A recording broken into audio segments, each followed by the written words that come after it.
Assalamualaikum warahmatullahi wabarakatuh. Kembali lagi bersama saya Suki di kanal Cerita Horor. Sebelum kita mulai dengan cerita hari ini, jangan lupa untuk menekan tombol like dan subscribe agar Anda tidak ketinggalan cerita-cerita menarik lainnya. Selamat mendengarkan dan semoga terhibur. Gunung Lawu dengan ketinggian yang menjulang dan hutan lebat yang menyelimutinya selalu menjadi destinasi favorit para pendaki. Tapi bagi mereka yang tahu, Lawu bukan hanya sekadar gunung biasa. Lawu menyimpan misteri dan cerita mistis yang tak terhitung banyaknya.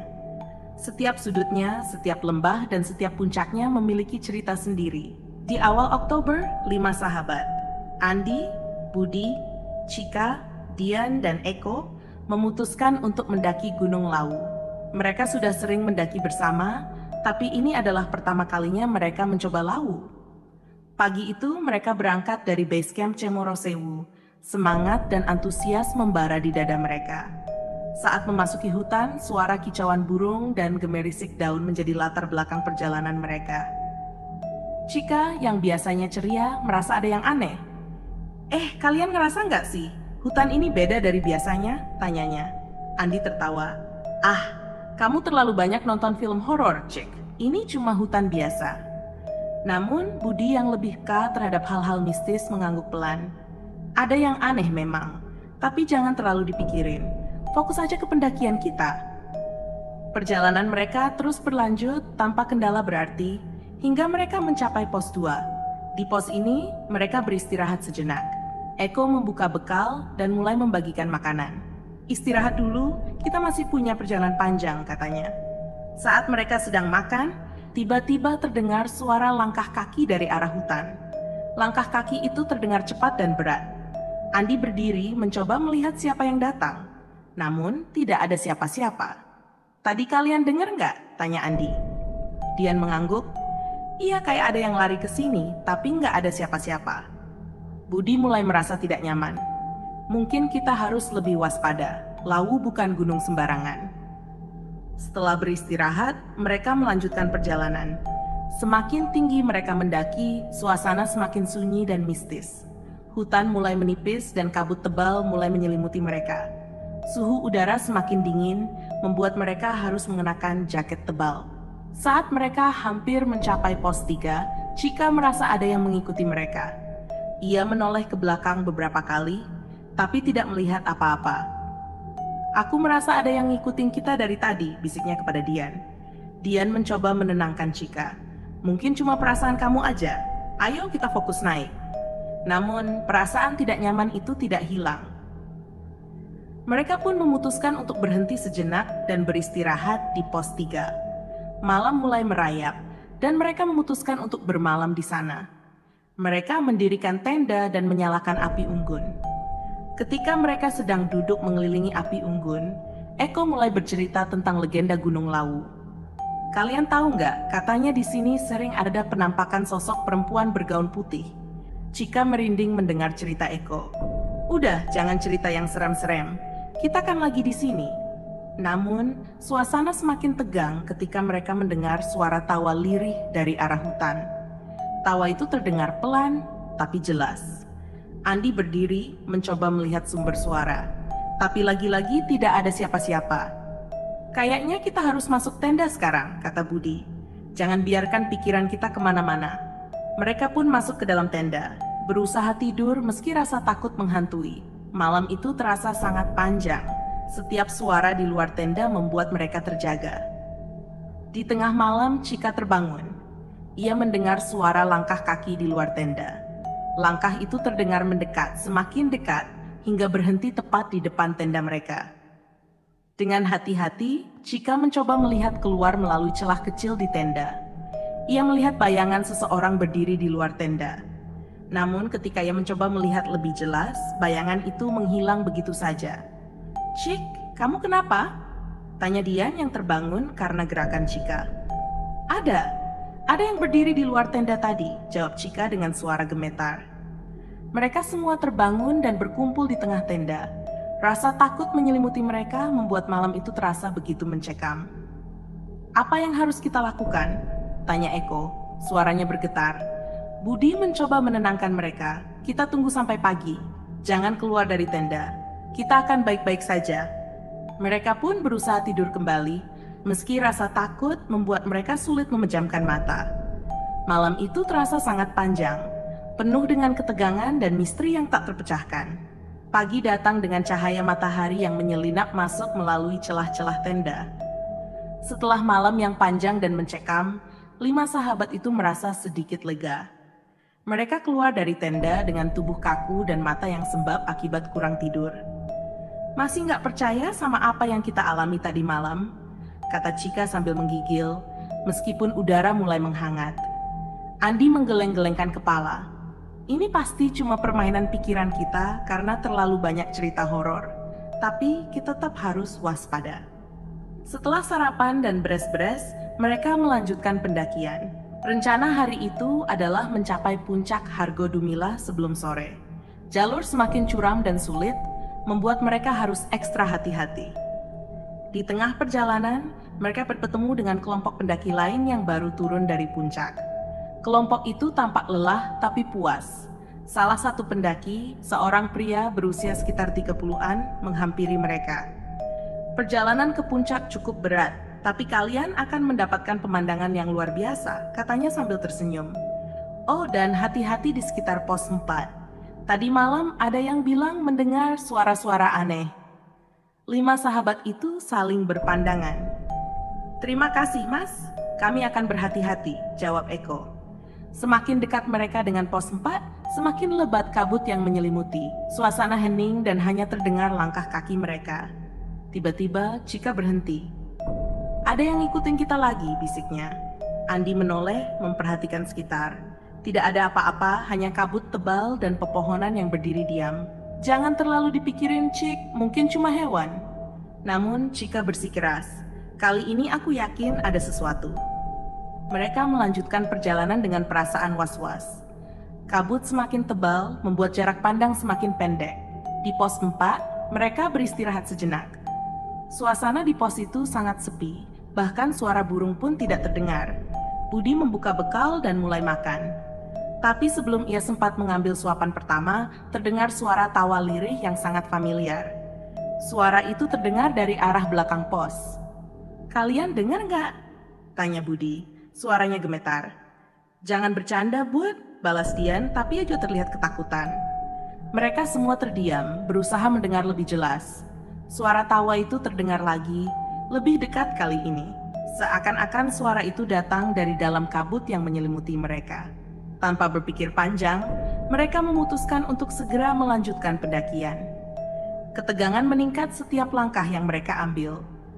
Suara-suara aneh terus mengikuti mereka, membuat suasana semakin mencekam.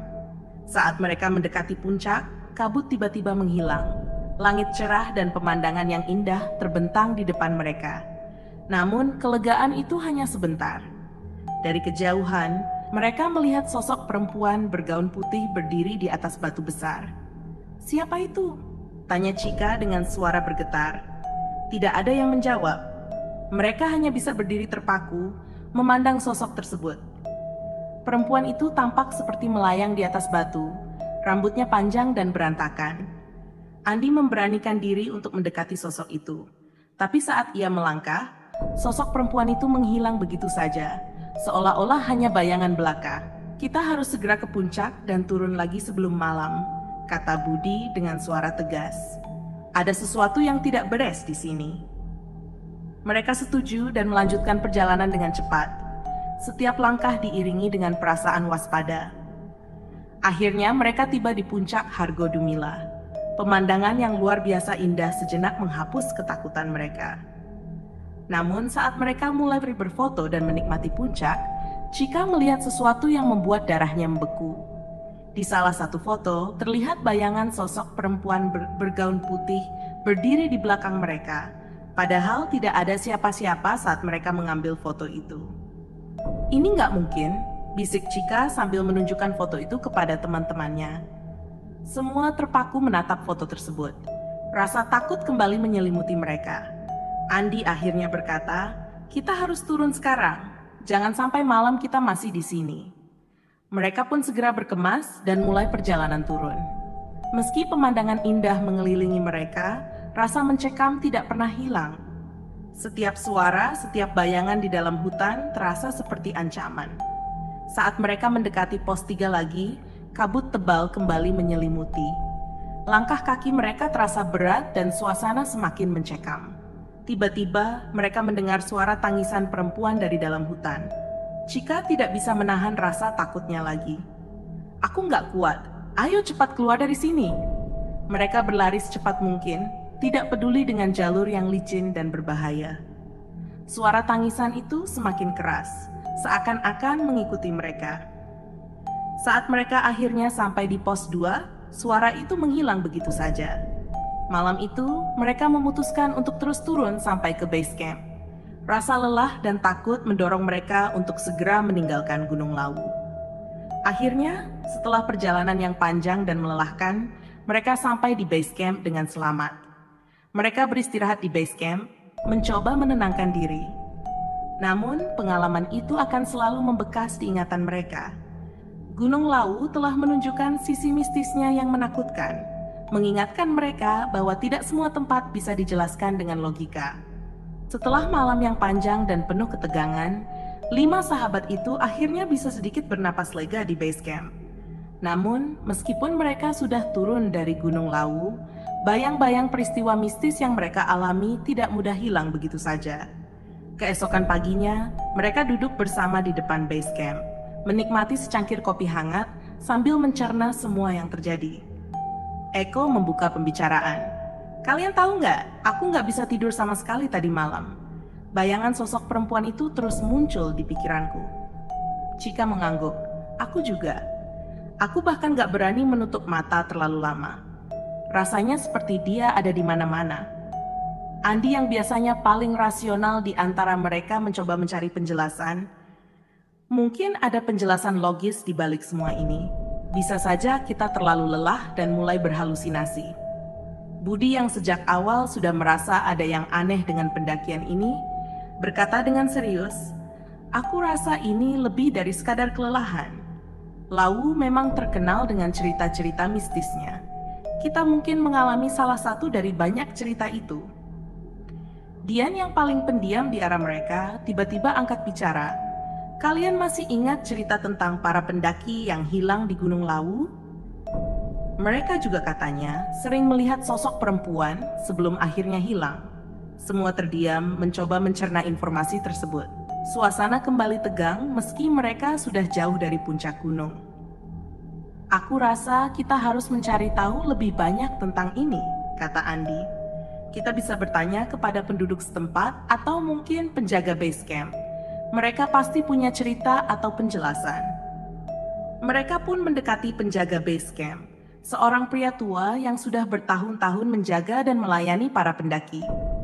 Pria itu menyambut mereka dengan ramah dan mendengarkan cerita mereka dengan seksama. Setelah mendengar cerita mereka, pria tua itu menghela napas panjang.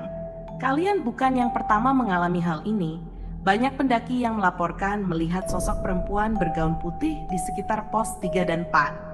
Beberapa bahkan mendengar suara tawa atau tangisan. Itu adalah Nyai Roro Kidul, penunggu gunung ini." Chika terkejut. "Nyai Roro Kidul? Bukannya dia penguasa Laut Selatan?" Pria tua itu tersenyum tipis. "Betul, tapi Nyai Roro Kidul memiliki kekuatan yang melampaui lautan. Dia bisa muncul di mana saja, terutama di tempat-tempat yang dianggap sakral dan penuh misteri seperti Gunung Lawu." Eko merasa merinding mendengar penjelasan itu. "Jadi, kita memang benar-benar melihat sesuatu yang supernatural?" Pria tua itu mengangguk. "Benar.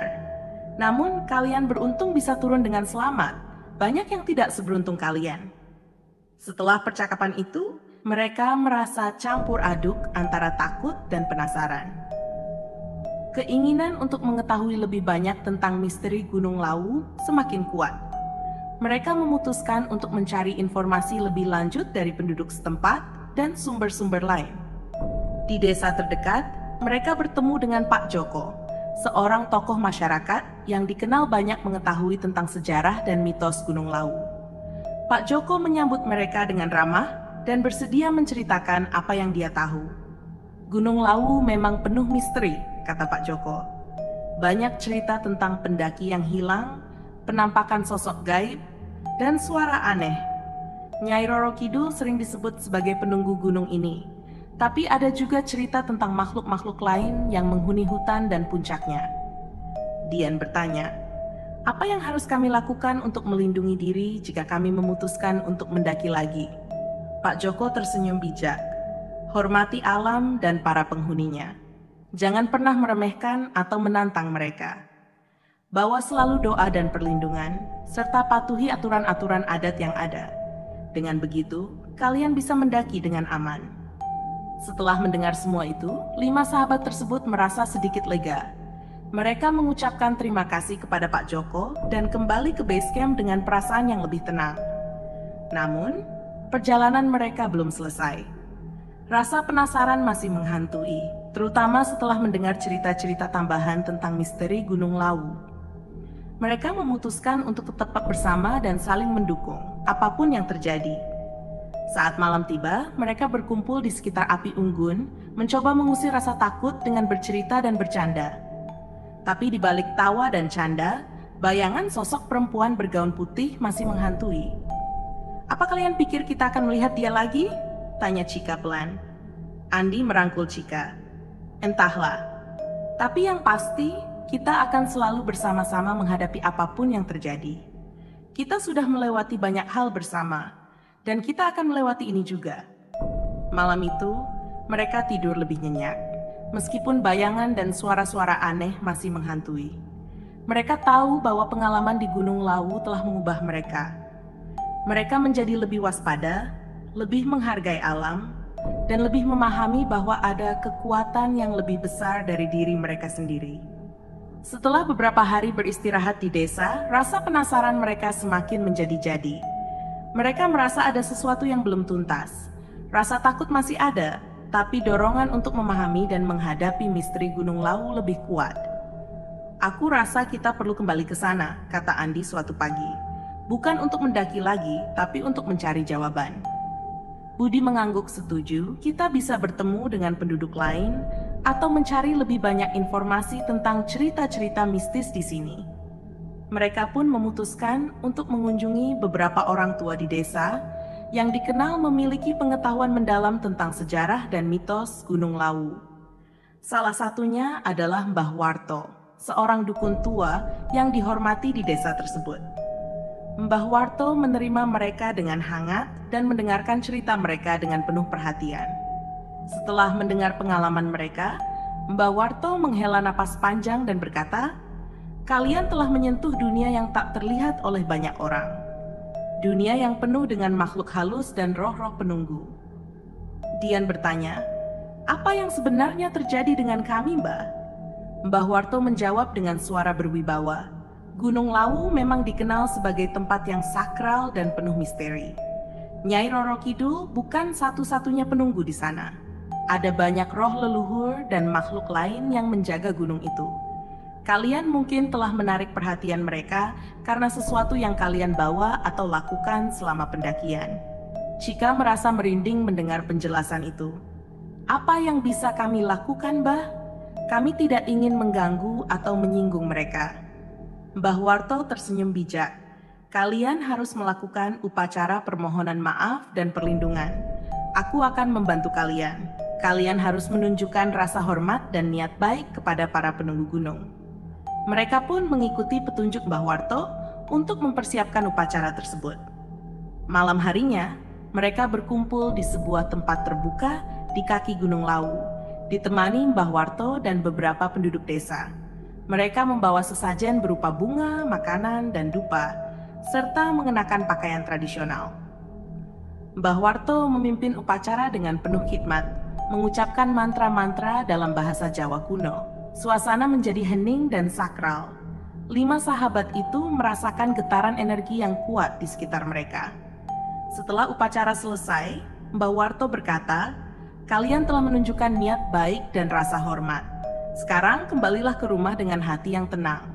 Jangan biarkan rasa takut menguasai kalian."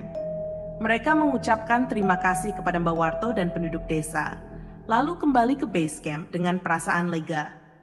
Meski malam itu mereka tidur lebih nyenyak, bayangan sosok perempuan bergaun putih tetap menghantui pikiran mereka. Keesokan harinya, mereka memutuskan untuk mengunjungi Candi Ceto, sebuah candi Hindu yang terletak di lereng Gunung Lawu. Candi ini dikenal sebagai tempat sakral dan sering dikunjungi oleh para pendaki sebelum atau setelah mendaki gunung. Di Candi Ceto, mereka bertemu dengan seorang pemangku candi yang bijaksana. Pemangku tersebut mendengarkan cerita mereka dan memberikan nasihat. Gunung Lawu adalah tempat yang penuh dengan energi spiritual. Banyak orang datang ke sini untuk mencari pencerahan dan petunjuk. Kalian telah mengalami sesuatu yang luar biasa, yang mungkin adalah panggilan untuk memahami lebih dalam tentang kehidupan dan alam semesta. Eko bertanya, "Apa yang harus kami lakukan sekarang?" Pemangku candi tersenyum. "Teruskan perjalanan hidup kalian dengan hati yang terbuka dan penuh rasa syukur. Jadikan pengalaman ini sebagai pelajaran untuk lebih menghargai alam dan makhluk-makhluk yang ada di dalamnya. Jangan pernah lupa untuk selalu menunjukkan rasa hormat dan niat baik." Setelah berkunjung ke Candi Ceto, mereka merasa lebih tenang dan damai. Pengalaman mistis di Gunung Lawu telah mengajarkan mereka banyak hal tentang kehidupan, alam, dan dunia spiritual. Mereka kembali ke rumah dengan perasaan yang lebih bijak dan peka terhadap energi di sekitar mereka. Namun, cerita mereka belum berakhir.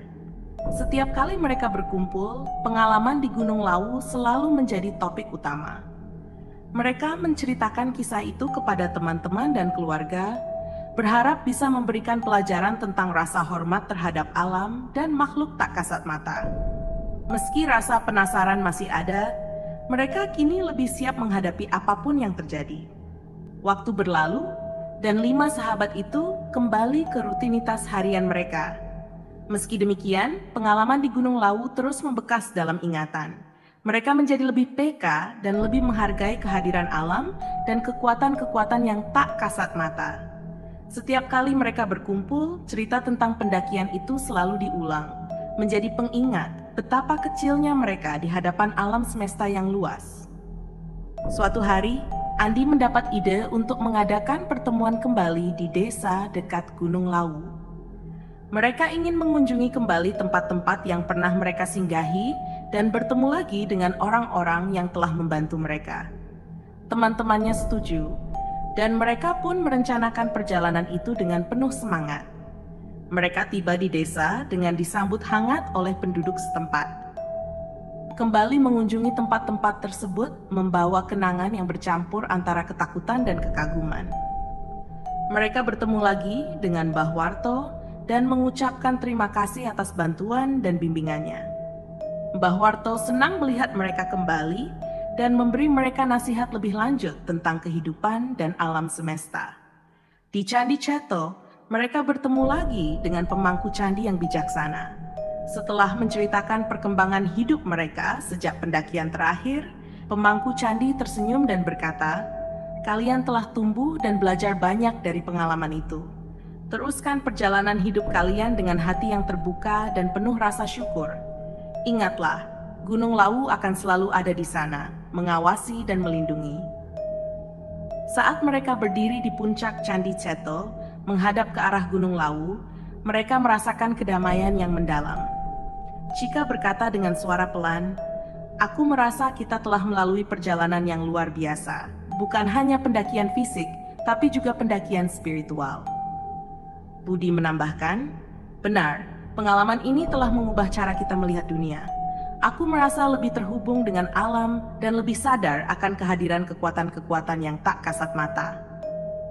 Dian, yang biasanya pendiam, tersenyum dan berkata, "Aku juga merasa lebih tenang. Kita telah melalui banyak hal bersama, dan itu membuat kita lebih kuat." Eko mengangguk, "Pengalaman ini mengingatkan kita untuk selalu menunjukkan rasa hormat dan niat baik. Alam adalah rumah kita, dan kita harus menjaganya dengan penuh cinta." Andi, yang selalu menjadi pemimpin kelompok, menghela napas lega. "Aku bangga dengan kita semua. Kita telah menghadapi ketakutan kita dan belajar banyak dari pengalaman ini. Mari kita teruskan perjalanan kita dengan hati yang penuh keberanian dan rasa syukur." Mereka pun menghabiskan waktu di desa, menikmati keindahan alam dan kehangatan persahabatan mereka. Malam itu, di bawah langit berbintang, mereka duduk mengelilingi api unggun, mengenang kembali semua yang telah mereka alami. "Terima kasih teman-teman," kata Andi dengan suara penuh emosi. "Kalian adalah sahabat terbaik yang pernah kumiliki. Bersama kalian, aku merasa kuat dan berani menghadapi apapun." Chika tersenyum. "Kita adalah keluarga, dan keluarga selalu ada untuk satu sama lain." Budi mengangkat cangkir kopinya untuk persahabatan kita dan semua petualangan yang akan datang. Dian dan Eko ikut mengangkat cangkir mereka. "Untuk persahabatan kita." Api unggun berkobar hangat, menghangatkan malam yang dingin. Mereka tahu bahwa apapun yang akan mereka hadapi di masa depan, mereka akan selalu memiliki kenangan indah ini untuk menguatkan hati mereka. Gunung Lawu telah menjadi bagian dari hidup mereka, sebuah pengingat akan kekuatan alam dan keajaiban dunia yang tak terlihat. Mereka kembali ke rumah dengan hati yang tenang, penuh rasa syukur dan keberanian. Oke teman-teman, sampai di sini dulu cerita kali ini. Terima kasih sudah mendengarkan. Bagaimana menurut kalian? Tulis pendapat kalian di kolom komentar.